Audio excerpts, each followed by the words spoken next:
So what you can also do inside of Adobe Premiere Elements is utilize motion titles. So to access them under the expert mode, you can go around where it says D right here. And over here, you can see that these are the motion titles.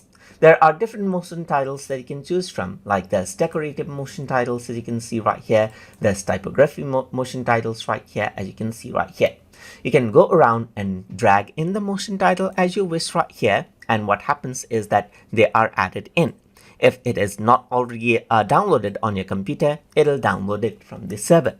So you can see that these are preset of motion titles right here, just like this, and they look quite interesting. There's text 1, text 2, and text 3. So you want to go around and edit them, then you can simply go around and double click this out right here, and over here you can go around and choose it. So over here, I'm going to go around onto text 2 and type in, let's say, for example, TutorTube right here.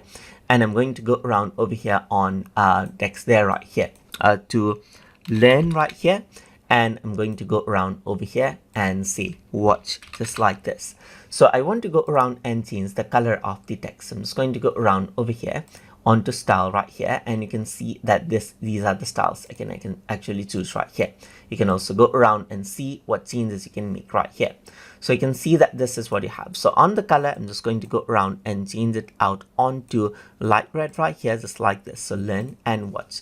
Maybe for watch, I want a different color. So I'm just going to go around and change this out and change it to watch right here, just like this, and press OK. So that is what you have. So from the beginning, if I were to go around and press the play button, then this is what you have. So it says watch and watch TutorTube and learn, just like this. So that is how you can work around and edit out motion titles as you wish inside of Adobe Premiere Elements. So hope you guys learned something as always. And as always, please like, comment, share, and subscribe.